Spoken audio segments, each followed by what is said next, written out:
Okay, we've got one last session for this afternoon.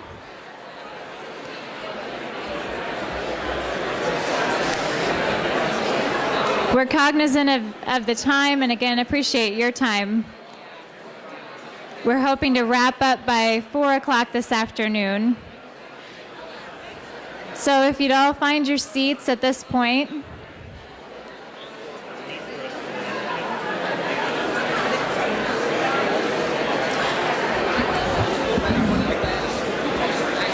Again, we had a nice presentation over lunch about some of the things that we can do to address the workforce shortage from a marketing perspective.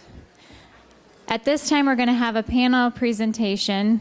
Very excited to hear from 3 different perspectives. Roland's going to kick us off and talk about what he found through the research that they have done in the state of Nebraska. So we'll have the information as a basis point. Next, we're going to have Doug Stark from Farm Credit Services come up and speak from an employer perspective and what they've done to recruit and retain workforce. And Sarah Moylan from the Omaha Chamber is going to conclude the remarks on this section, talking about from a chamber and community perspective, efforts on talent, retention, development, and recruitment. So at this point, I'd like to introduce Roland yet again.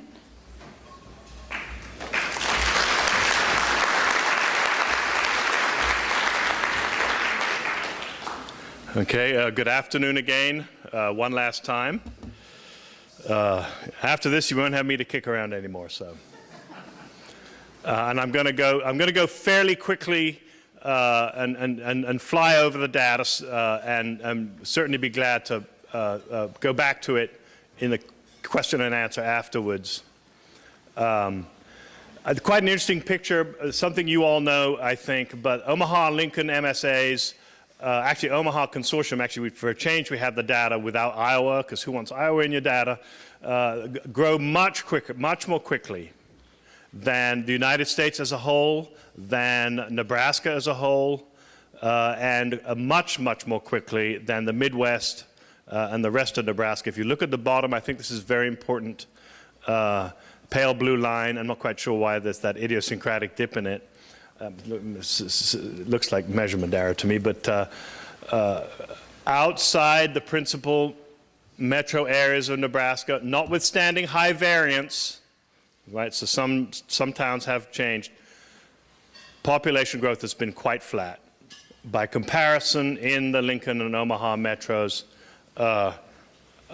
population growth has been very rapid, outstripped the rest of the country, outstripped the Midwest. Educational attainment, just went through this. If you run the data, if you run the very large-scale econometric data on metro areas across the United States, educational attainment is a clear determinant of long-term economic growth. And we have here a pretty good picture. A higher high school graduation rate. There may be some wrinkles inside that. We know there are some underserved population groups. Associate's degree a little more common. And a slightly lower percentage population with bachelor's degree or higher, but fundamentally not pretty close to the national average. Of course, there's going to be variation between urban and rural areas. Here are the post-secondary degrees awarded. So the orange line, bachelor's degrees, heavily emphasized. Associates, that gray line there, master's, and then along the bottom there, doctorate, professional, fairly low share. Certificates are growing rapidly. I think that's a good thing. That shows flexibility, building competencies in a workforce that may or may not need 2-year or 4-year qualifications. The University of Nebraska system, of course, is at the heart of the matter. A third of all degrees and half of all bachelor's degrees. Here is an important picture. Science and engineering related, growing a little more quickly than degrees as a whole, but still a small share of the mix. So STEM degrees in Nebraska in the pipeline, still a relatively smaller share of the mix. Turning to high schools, we notice total graduation rate, 89.7. That looks great. State rank, 2 out of 50 states in the District of Columbia. That's wonderful. However, interviews suggest that sometimes there are some products of the school system with high school degrees who aren't prepared even for community college study. So that's a question. And we notice also clearly underserved groups, American Indian, Asian Pacific Islander, in the bottom half of the rankings, and those with limited English proficiency. These are the groups with their noses pressed against the glass.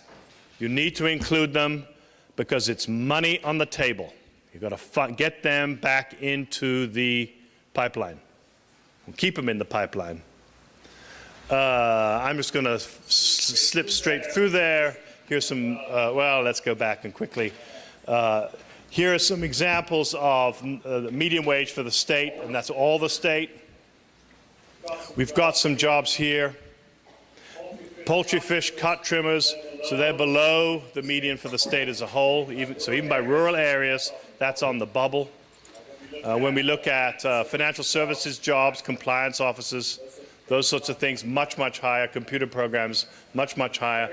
Very high variance in job categories across the state. And of course, those are correlated or related to the picture of the structure of the state economy that we looked at earlier.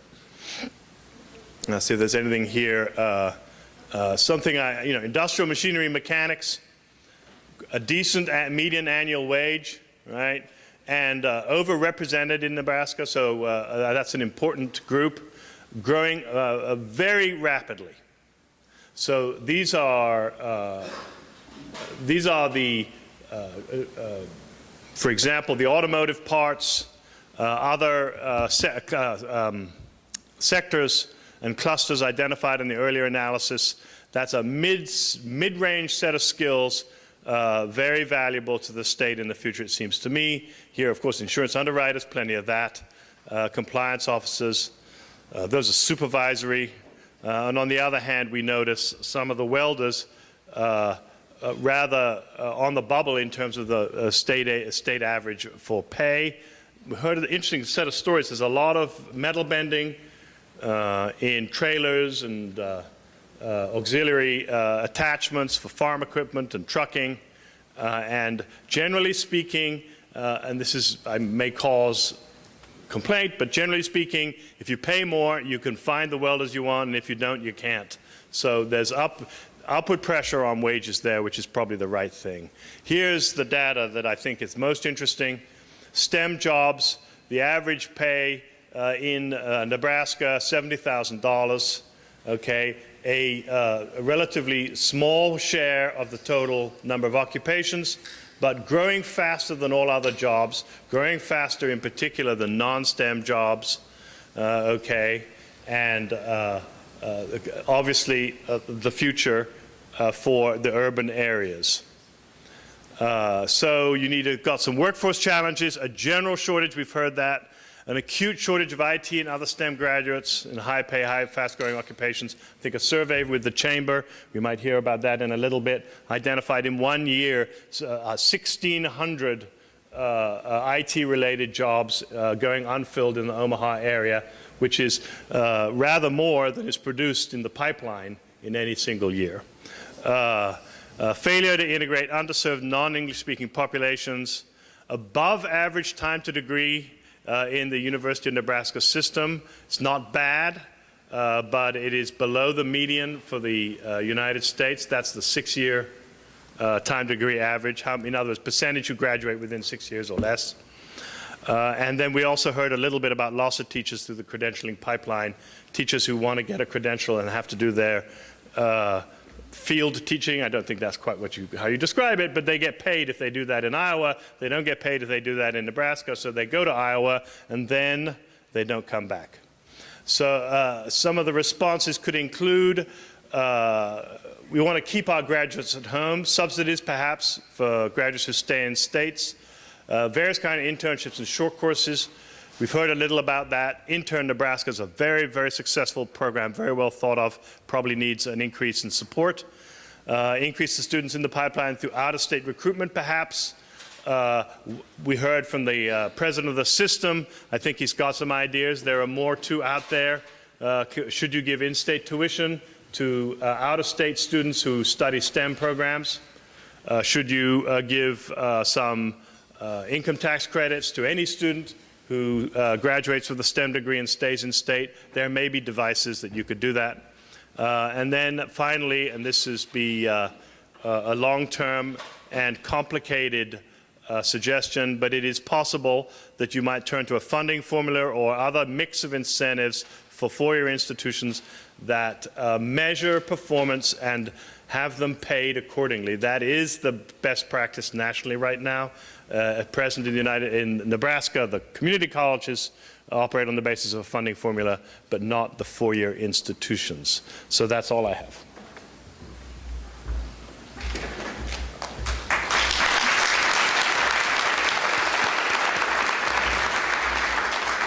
Great, thank you. At this time, we're going to have Doug Stark from Farm Credit Services come up and talk to us from an employer perspective.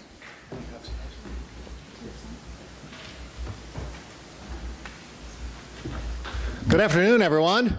It's great to see you all stay here this late in the afternoon. I'm sure after the number of sessions you've been through, your eyes are getting a little glazed over. At least your seats are getting tired, if nothing else. So I'm here to talk a little bit about what it's like from an employer perspective to attract and retain a workforce here in Nebraska. And to give you a little bit of background, I serve as President and CEO of Farm Credit Services of America, which covers 4 states, Iowa, Nebraska, South Dakota, and Wyoming. So we have 42 offices in those locations, including a corporate office in Omaha.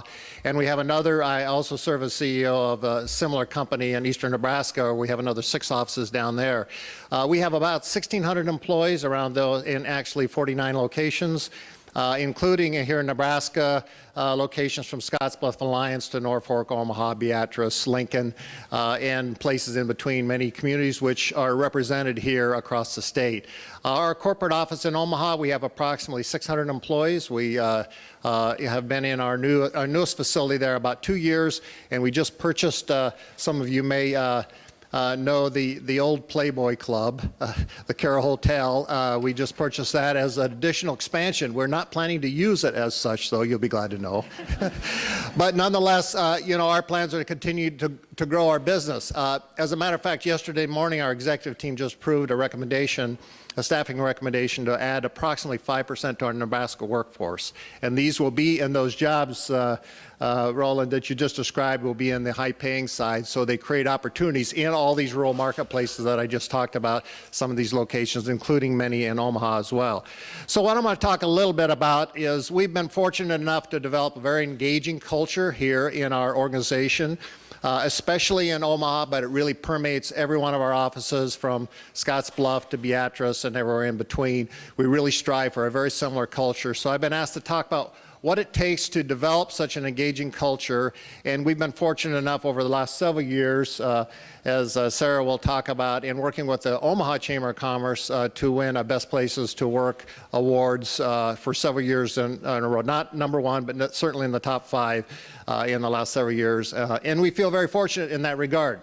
So what I'm going to share with you a little bit is, so what have we done to attract and then obviously to retain this kind of workforce? Because we have 200 IT professionals in our buildings in Omaha, and as you just heard, IT professionals are very hard to draw into an organization, in particular this area. We're fortunate that eastern Nebraska is really rich with technology talent and infrastructure, and so it's a prime location to attract this talent to, but it's also very competitive. So my job, probably notwithstanding the dismay of some of you here, would be to attract the best talent to our company. So nonetheless, I'll show you a little bit. I'll give you all my insights, and you guys will go back and copy what works for you, and what doesn't is fine too. So we believe, and there's been a lot of research, that successful businesses and business results, as you all want to achieve if you're running a business, is driven by customers, loyal customers, matter of fact, and those loyal customers are driven by engaged employees who are driven by exemplary leaders and leadership. So as a role of CEO, you know, my job is just one other job in the company. I don't occupy any special space in our organization other than to make our workplace really exciting for our frontline people to work. Because if our frontline people, and we call it our customer service specialists in each of our offices, 49 offices, are really excited about working where they're at, they will really excite customers about doing business with us, and that's what it's all about. So my job is simply, and matter of fact, my team doesn't give me any authority other than to make sure that I create an exciting workplace for all of them. So how do we do that? Well, in our perspective, it starts with the messages and the, you know, the internal credo documents that you put in place organizationally. And so this is our internal framework, our strategic framework, and you probably not all can see all this. I think it will be available on the website, I understand, as well. But it starts with what our vision. What do we want to become? What are we hoping to attain? You know, I think every company probably has a vision statement or a purpose statement or something like that. Frankly, if you go to websites of many companies around the world, including those here locally, they're long and lengthy. They're on a piece of paper. Nobody in the company knows what they are, and much less can even describe or name them. I expect everybody in our organization to know what our vision statement is. And to reinforce that point, I do new employee orientation every month with every new employee, just to hear from me personally about what it's like to live and work in our culture. So that's a commitment I've made on behalf of the culture that we've tried to embed in our organization. And I'll talk about our values in a little bit, but it's, you know, this is our framework, our vision, our value proposition, our core values. We have an employee promise that I ask every new employee to make as they come into work, that every day they come in to make a difference. They make a difference in the lives of their fellow employees as well as those they serve. And if we all come in and commit to that, we're going to have a really exciting time and a really great business. We have cultural statements I'll get into a little more here in a minute. And then out the bottom, really the roots of the organization are the 5 key areas of strategic imperatives we believe are imperative to fulfilling our vision and being successful as an organization. And so that's really rounds out our framework. Oftentimes, we have a couple little rules. With exception of our value proposition, there's 3 credo documents up there that are really near and dear to our hearts, and that's the vision, core values, and our employee promise.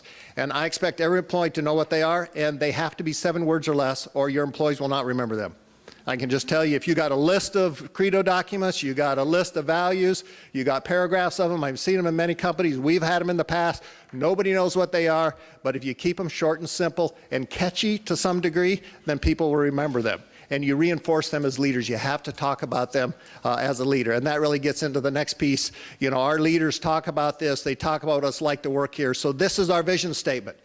And really, the thing that I'd like to impart upon you here, that second sentence there about the industry we're involved in, we'd be no more proud to be part of, no other group of people we'd be more honored to serve. So our leaders are really embodied with trying to convey to our team members the pride and honor with which we carry out our business. You know, I heard this phrase, and I wish I knew who quoted it here, like, work gives life meaning. And so our job, and our jobs as leaders, is to help employees connect with how their job in our team is so important we couldn't do it without them. And we really believe that that's the case. Every one of our employees are specifically selected for the particular job that they hold in order for us to be successful as an organization. So, and you can contrast with that with many companies, and I hear the stories all the time from new employees that come from cultures that they were not valued as a team member, as an employee. They were just another figure. They were a means to an end, you name it. Some of you may have worked in organizations like that, but nonetheless, it's really about connecting people's specific roles with the vision and purpose of the company. And that's what we really work hard to do. So we have a very evolved culture in our organization. As a matter of fact, our executive team will not make a decision without discussing the impacts of that decision on our culture. That's how evolved our culture is. We use 7 words or statements that we describe our culture, and these are the 7 words that describe our culture.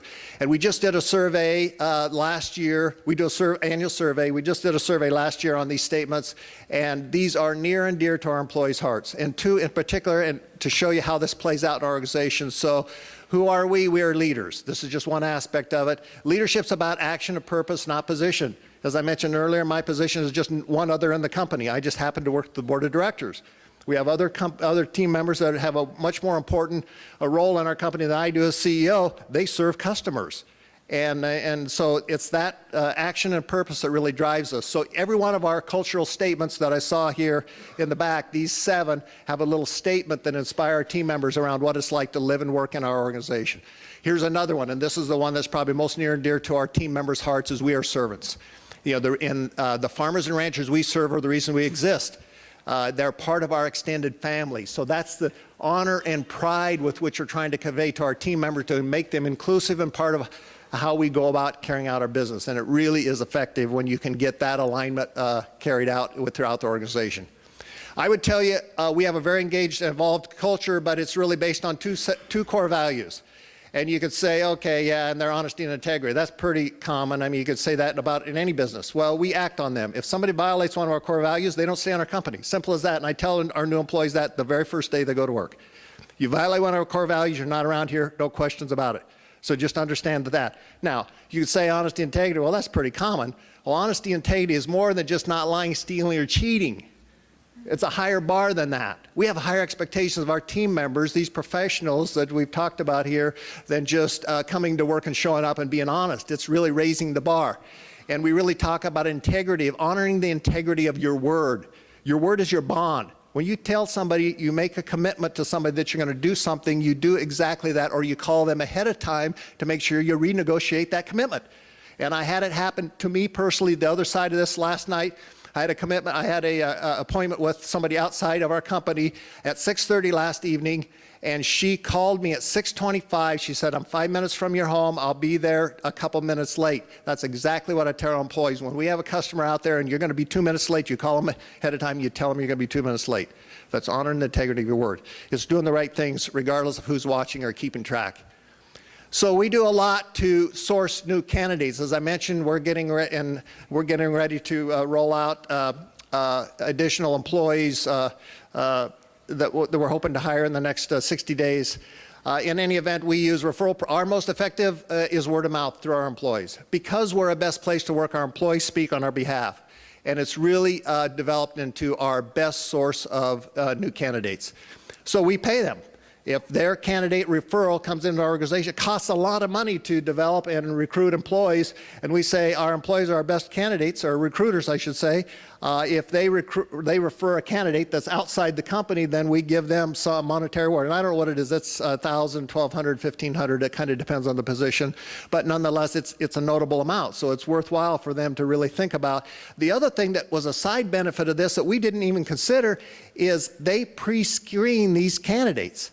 What we found is that, goodness gracious, they don't want anybody to come into our culture that they don't believe would fit, which is really a good benefit to us because we don't have to worry about core values of these candidates that are being referred by our employees because they understand what it takes to live and work in our environment.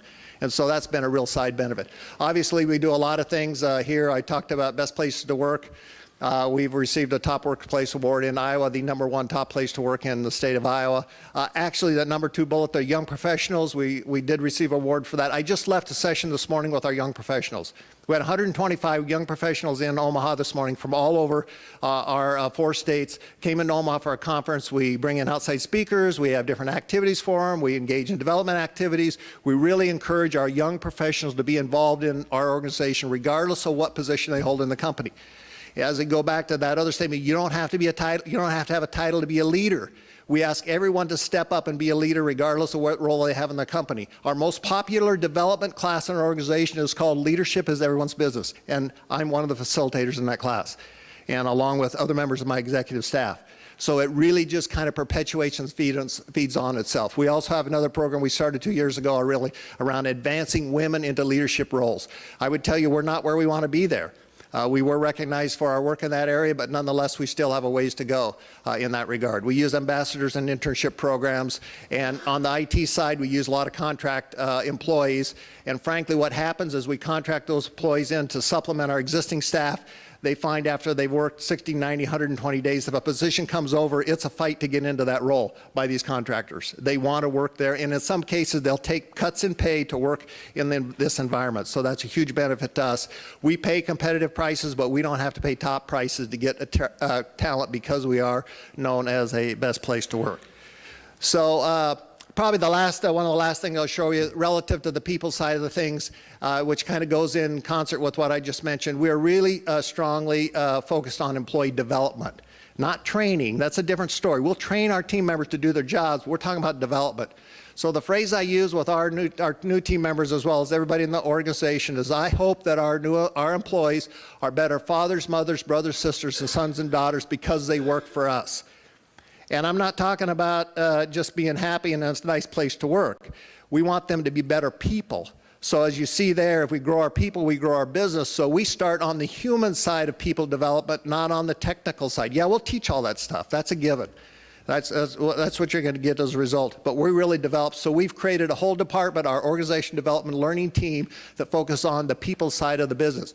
For example, I just personally went to a class this last 2 weeks outside the company a couple of months ago and was so inspired by this class. We're going to have a pilot program this year, this fall, and if it's successful, I'm going to coach and teach this class next year.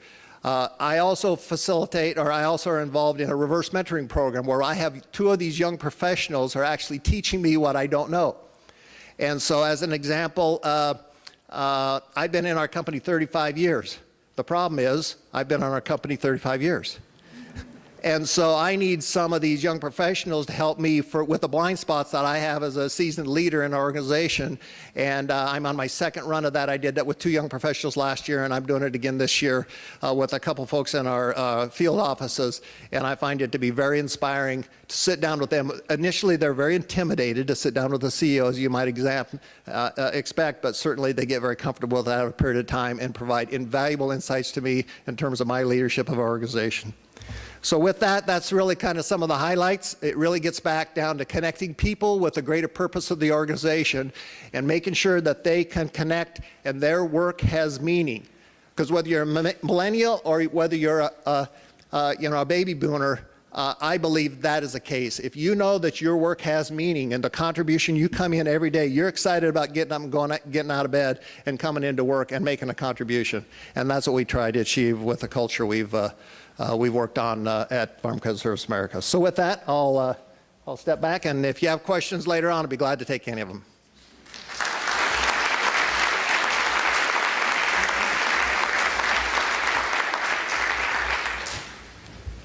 All right. Good afternoon, everybody. Oh, that was kind of quiet. Let's do that again. Good afternoon, everybody. We need to wake up. All right. Thank you. Well, my name is Sarah Moylan. I'm very, very honored to speak with you all this afternoon and talk about something that I'm very passionate about, something I love, and something that I wake up every single day focused on leading for our organization. So throughout this 10 or 15 minutes we have together, I'm going to tell you a little bit about myself. I want to provide you some good takeaways in terms of work that the Chamber's done in this area, and then also a few key points that I think will resonate with each and every one of us across the state. So I'm a native Nebraskan. I love it. I grew up in Omaha. I traveled down to Lincoln and attended school just up the street at University of Nebraska-Lincoln. And I had a great experience there. I was a journalism major and focused a lot of my time within the college and advertising. Throughout my time, I had an internship at Swanson Russell just down the street.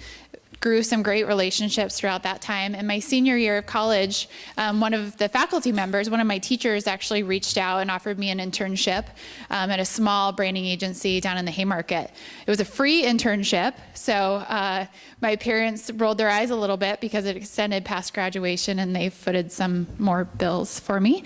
But my point is there to say that I made some great relationships. And so when I was entering the job market, I was able to reach out to those folks, network with them, and land a couple of great positions here in Nebraska that have helped lead me to where I'm at today. So the rest is history.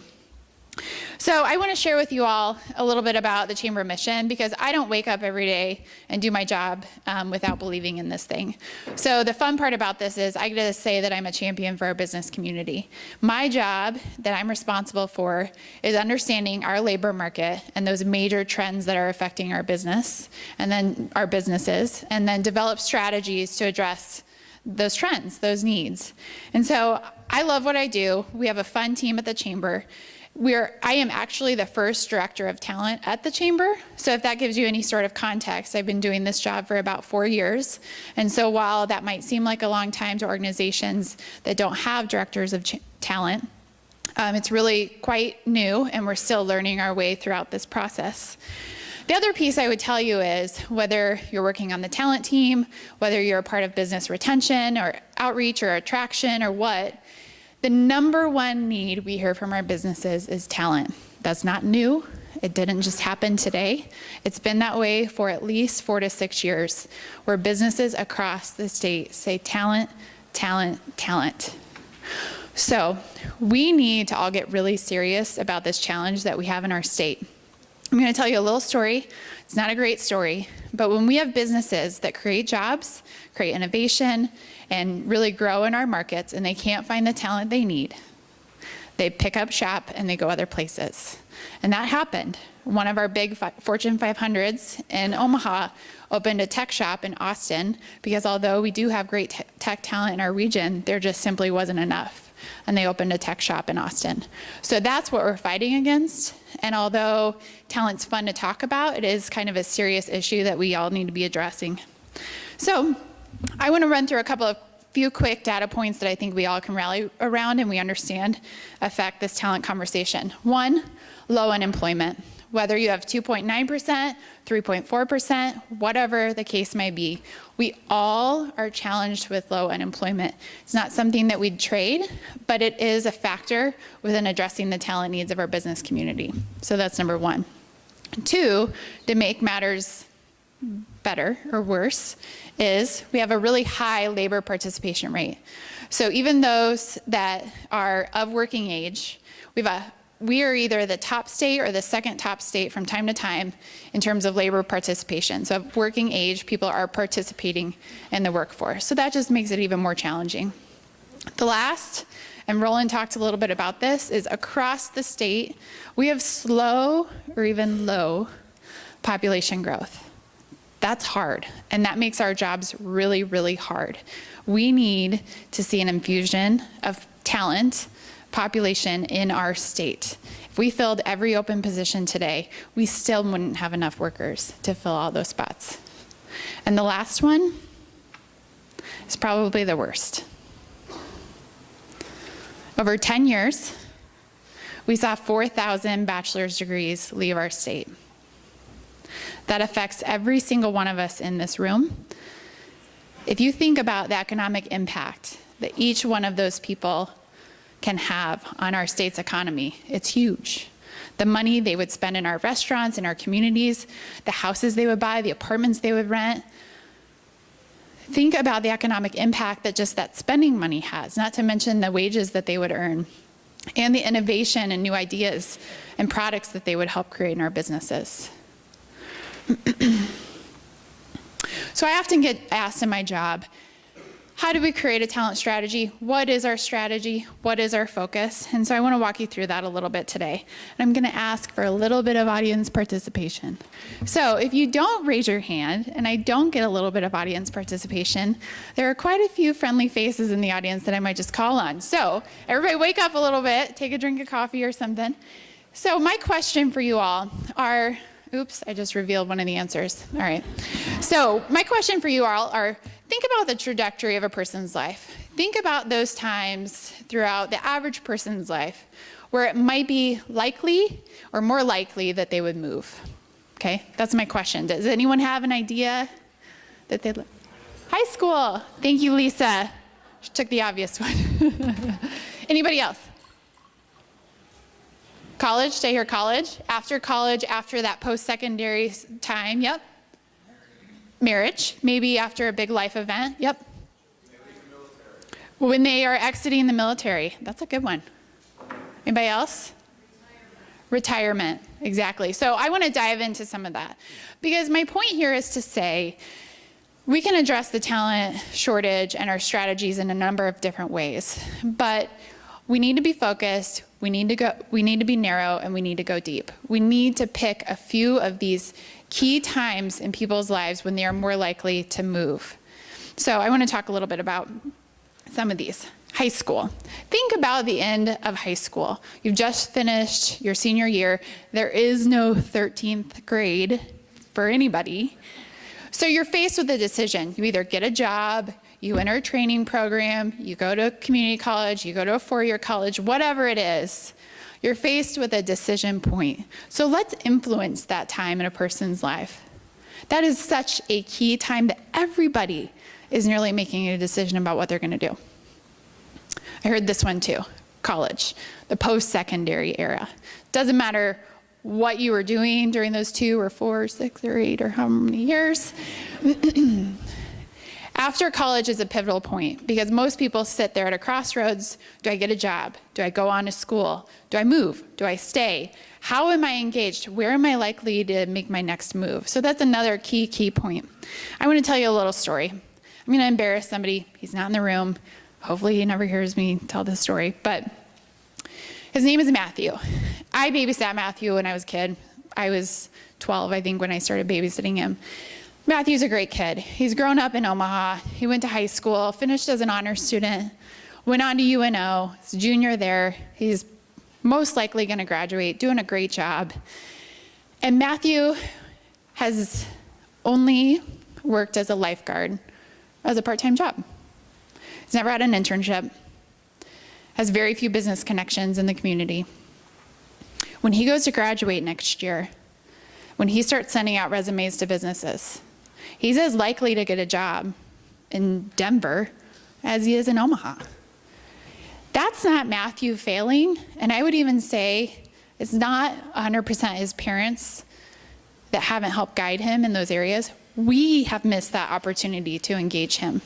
We have missed the chance to give him job shadow experiences, workshops, help him be mentored by a professional. We have missed that experience. So when he gets to this point and he goes to make that move, we're as likely to lose him anywhere else as we are to keep him in Omaha or Nebraska. My third is, we've talked a little bit about this group. I'm going to call him the mid-YP. We all know people in this group. I would even say this is a little bit my story. Late 20s, early 30s, you've established some roots, you're not fully rooted down. We've heard this group today is not necessarily buying houses, they've been renting, they maybe have a dog, haven't started a family, but that's another key time that we can look at influencing a big group of people that are more likely to move. And it's a great time to influence talent to move to our areas. This group has been interesting. We've been highly engaged with young professionals in the Omaha community for nearly 2 decades. And I would tell you, if you haven't asked young professionals living in your community, or maybe those that have left, what they value the most in communities, you've missed a great opportunity to understand. So for the past 16 years, we've done surveys of our young professionals across the greater Omaha area. We did one last year. We heard from them again, about 1,500 of them. And 2 things stand out to me. One is that the demographics of this group have already changed. Yes, these are the millennials, and they're coming. They're kind of here. They're almost 40, some of them. But the demographics of this group is changing. So, older young professionals compared to younger young professionals are much more diverse. They represent much more minority backgrounds within our community, and these are young professionals that are engaged in our communities. So that's point number 1. And the second point would be, what is most important to our young professionals? And I'm not lying when I tell you, for the past 20 years, we've heard the exact same thing as the number 1 priority in which a community that they choose to live in. The number one priority is that they live in a welcoming and inclusive community where all people are embraced for all their differences and all their backgrounds, and they can be who they are. So as we look to attract talent to our area, we also have to understand what is most important to that type of talent.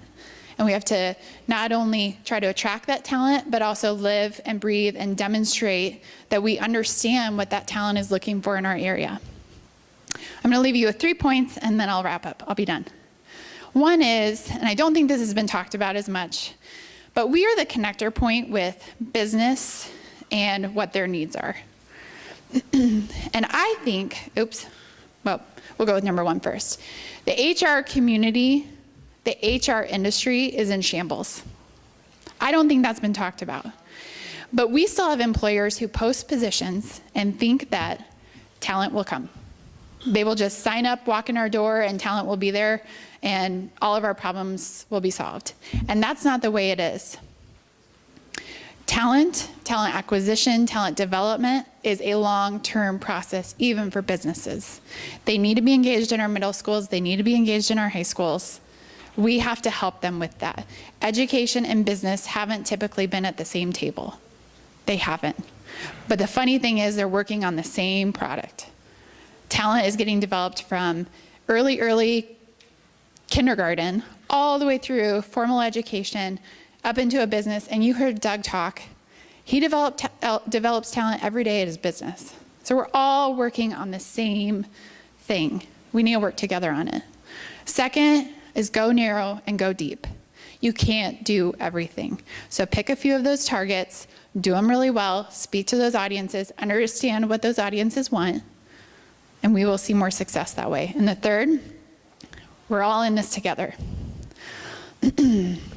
I represent Omaha. This is not about Omaha attracting talent from the rest of the state. If that was what any of our strategies were focused on in Omaha, we'd all lose. We'd all lose. This is not about Omaha attracting talent from Lincoln and Lincoln from Omaha and Kearney and Grand Island and across the state. We are all in this together. We have to start fighting like we're in this together and looking outside of our state and attracting talent in. So, thank you.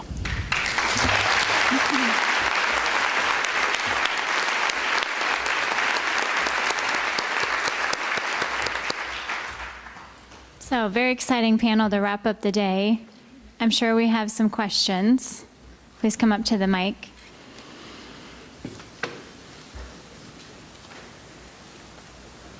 Hi, I'm Andrea McClintock. I'm with the university. Two things. Talking about what you just said in one of your last points is we need to start recruiting them earlier. With career services, we see employers that are doing internships earlier and earlier to build that talent pipeline. Internship Nebraska went to allowing high school interns. Why are we waiting until after they've graduated or gone to another state to try to recruit them? In sales or fundraising, you have to contact them 7 to 9 times before they'll think about saying yes. So why aren't we trying to recruit them to our communities their senior year, and again the next year, their freshman year in college, and then their sophomore year? So by the time they're in their late 20s, early 30s, and they're starting to have a family, we've already touched them that many times. And so when they say, I want to move, they don't have to think about, would this be a good fit or not? You've been telling them why it would be for the last 10 or 12 years. I have one other point, is every time I'm a part of a conversation about attention retraction or attraction, is we always bring up the idea of student loan programs.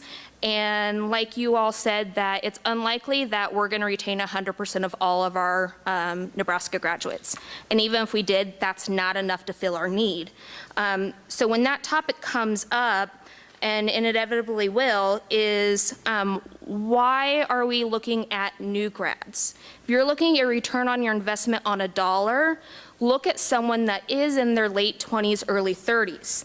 They're gonna have more work experience. They're gonna have more likely to have a trailing spouse that might also fit an opening, and more likely to have children.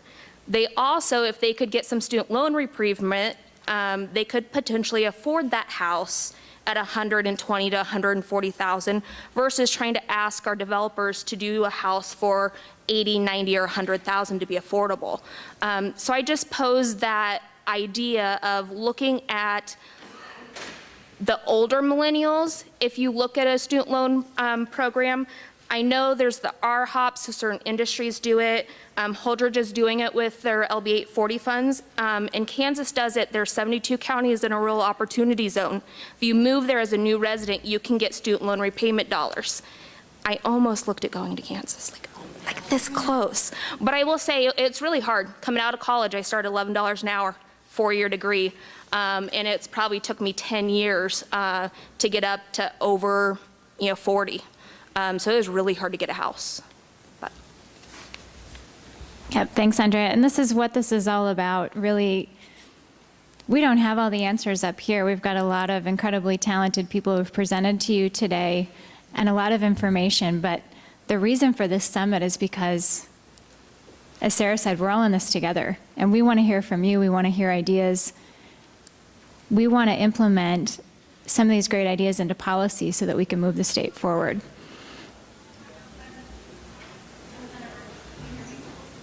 I don't think the mic is on.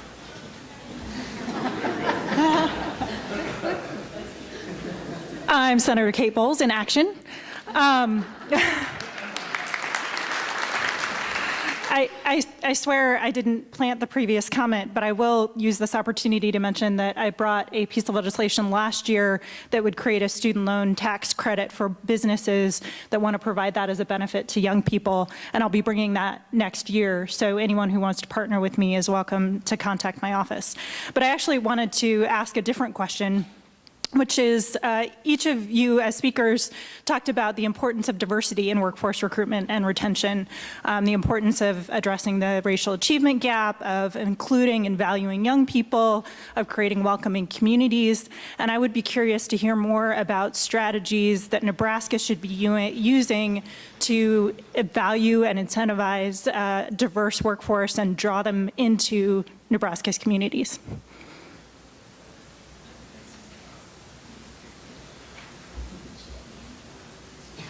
Now you see why she has the job. Well, here's something, and I know I've talked to the Omaha Chamber about this. There's a simple thing in Omaha which is a challenge. Physically integrating underserved communities into the wider city. They can't get to work. That's an obstacle, right? And then also, if you again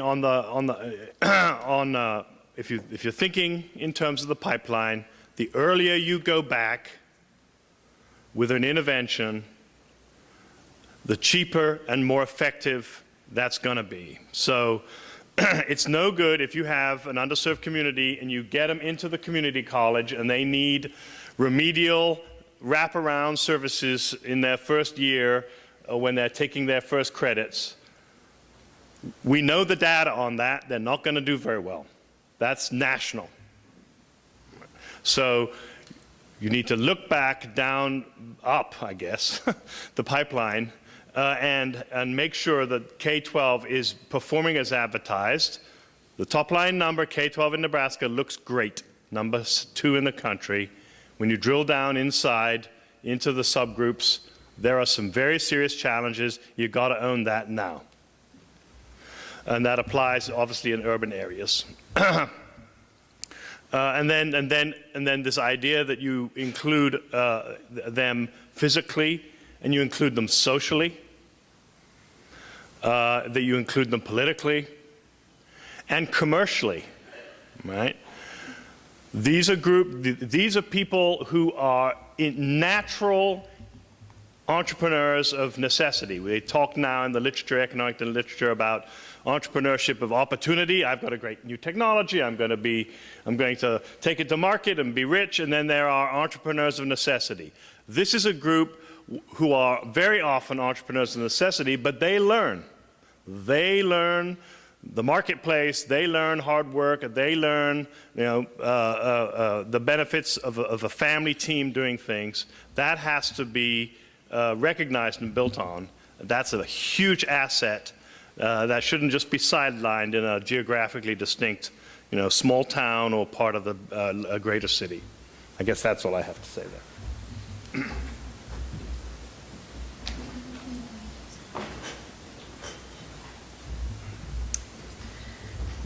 So to answer Kate's question, I am probably less familiar on what, from a policy standpoint, we can and should be doing, but I'm going to use an example of some of maybe the small impact or small efforts that might make people feel more welcomed and included in our community. So not to pick on anything, this is a great thing that we do. There is a yearly concert in Omaha that's put on in Memorial Park. And great, well-intentioned city leadership is involved in putting on that concert.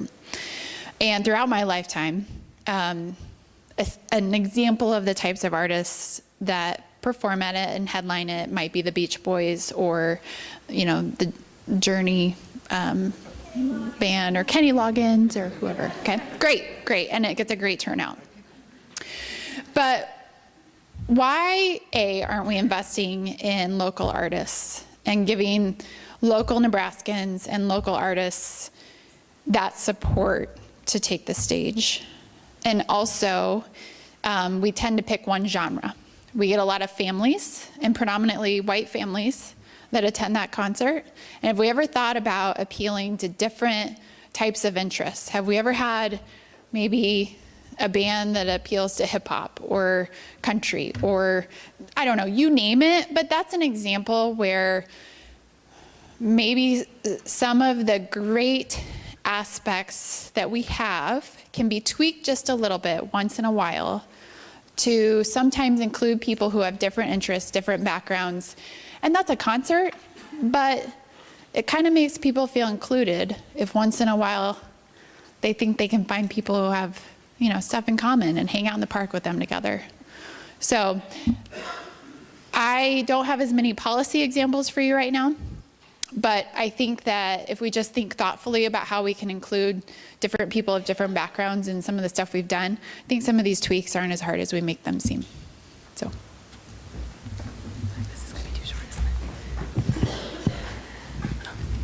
I'll just make one quick statement in the area of diversity. It's hard. It's very difficult in our communities, particularly in rural communities in the state of Nebraska. But even in Omaha, and we've been, I would say, relatively successful in Omaha, particularly in our technology teams. We have an extraordinarily diverse workforce in our technology teams. We have just amazing talent in that area. But it starts, as I mentioned, it starts with a culture. And if you have a culture of inclusivity, then you're much more able to attract a diverse workforce. If it's a good old boys club with a middle-aged white guy like me at the top, you don't have to stand a chance. So, I mean, that's just kind of the reality of the situation. It starts with a culture of inclusivity, and it takes a lot of hard work to develop that. And once you get it rolling, then, as I mentioned, our workforce encourage other members and other people they know to apply there, then it starts building upon itself. So we've been moderately successful, but we have a long ways to go. Okay, we've got time for a couple more questions. Okay, I'll try to make it quick, but I'm probably going to ask more questions than I am. My name is Cheryl Ferguson. I work for 3M Company, very large global companies, but very blessed to be in Nebraska. Like a couple of you here, I grew up in Michigan, and quite honestly, had never been out here. It is really the good life. You guys really do have a secret here. It's a very nice place to live. But we also don't share it a lot. I mean, you mentioned that we are the best recruiters. The Big Ten, where we grew up and went to school, my friend Tamara and I, the Big Ten, Nebraska does not network enough with the engineers that are in other parts of the Big Ten, and that's really hurting us. 3M is a very innovative company. You guys spoke about innovation. We live innovation every day. That's what I do as an engineer. I live that. But there's some gaps that I think we need to take advantage of having Governor Ricketts here and some of the new department heads that he has, and that is partnering with business. We keep talking about it, and I really believe he's going to take action on that. The Chamber of Commerce, you need to ask what the problems are. The community college, you need to ask what the gaps are. Southeast Community College, you need to invest in that college as a state. We push high school degrees but we don't have a vocational program in this state. And Michigan, Ohio, Wisconsin, they rely on K through 12 vocational programs in their high school. And you have people that can build homes by the time they leave high school. We don't do any of that here. We want to have high ACT scores. It's a huge gap. But just a couple of comments on the hourly workforce. So when we pay very well in 3M, we're talking $18 to $22 an hour, full benefits, pension programs. We have a hard time getting people. We have very limited transportation in this state, getting people from North Omaha, South Omaha, just to Valley, Nebraska, and that's something that we didn't really talk about transportation, but there's a lot of communities that would really benefit from just small transportation options. We talk about engineering. We really need to talk about how we fill that gap. We have 40 engineers on site, 35 come from Nebraska. That's awesome. But we need diverse talent from the ACC. They come in, they're minorities. It's very difficult as a minority to live in this town and get your hair done. I mean, it's just something we don't think about, right? But I'm recruiting an African American to come up, and it's just not the most diverse. So you talked about it, but we have to be very cognizant of that and inclusive of those people in our churches, in our communities, and really help Nebraska continue to develop that. My last comment is related to LB 775, the Nebraska Tax Advantage. I hope the governor does more work on that to call people that have done that program. It is absolutely ridiculous for large companies. As a matter of fact, 3M has tax programs in 20 states. They would never, ever do Nebraska if we haven't driven it from the state. And we added quite a few jobs. But there's so much benchmarking that can be done there that we have to take advantage of. And then there was a gentleman that's in the food industry that shared, we have so much technology that we're advancing. They're not necessarily jobs. In Nebraska, we don't need jobs, right? We're looking for people. But we need to advance the technology. And we could do that through tax incentives and a lot of manufacturing here if we would just focus on that type of tax versus the tax incentive tied to employment as well. So something to think about. I hope you'll partner more with business. I know you're going to come to our plant, but any of you that would like to tour manufacturing, we've got some great manufacturing in Nebraska, in Norfolk, and lots of different places. So thanks for having us.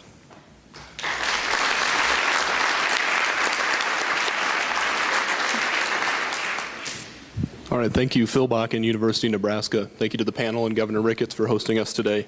This question's for Roland. As I was looking at the last two panels, we heard that the cost for a family of two for childcare could be said to be around $900 per month and is a major barrier to community development. But interestingly, in this last graph, you showed that the median income of someone working in childcare is about $23,000 per year. Did any of your research shed any light on why the market hasn't corrected on that shortage? I do not have, I could go away and find out, but I do not have an answer. This is a childcare situation, is a national challenge, and sets the U.S. apart as an industrial economy. Childcare and healthcare are big obstacles for the service sector, or parts of the service sector, which is, of course, the largest sector in the economy right now. There are no silver bullets for that either. How it doesn't add up in Nebraska, I don't know, but I can find out. I bet there's some permitting and regulatory issues there as well. All right. I don't know about you guys, but this day flew by for me. This was so exciting, and I'm so glad to have been able to share this with 400 fellow Nebraskans. We heard a lot of information today, but what sticks out to me is just how interrelated everything is. We want to grow our wages. We need to recruit in workforce. We need housing. All of those things are interrelated, and we need to address them all at the same time in order to find success. We're really in a fortunate position in the state of Nebraska because our economy is doing well. The problems that we're having are growing pains. But we still need to take action, look at the data that we heard today, and determine how we move our economy forward. We're going to get you out of the summit today on time. But I'm hoping this doesn't end with a summit In fact, I hope many of you will continue to network yet today on some of the ideas that you've heard and feed them back to us so that we can start to craft policy to put this into place and move things forward.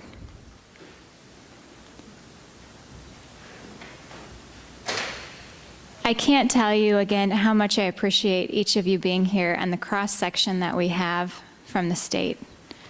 We have economic development professionals, we have community leaders, we have elected officials, we have business people, all in the same room and all very interested in this same topic and in making Nebraska an even better place to live and work and grow. It's going to take all of us working together. We saw just from the workforce perspective, we're looking at working with kids from the time they're in elementary school all the way up through postgraduate. There are a lot of different individuals and a lot of different organizations involved in that, and we need to collaborate and look at our end goals. And again, we come back to some of those that Roland has outlined for us earlier today. Growing those high-skill, high-wage jobs, increasing tech-intensive investment in the state, increasing and improving our innovation ecosystem, and improving our communities so that they're of the caliber that people want to stay and want to move back. I hope you'll all stay this afternoon and network more, have additional conversations and brainstorm about what you've heard.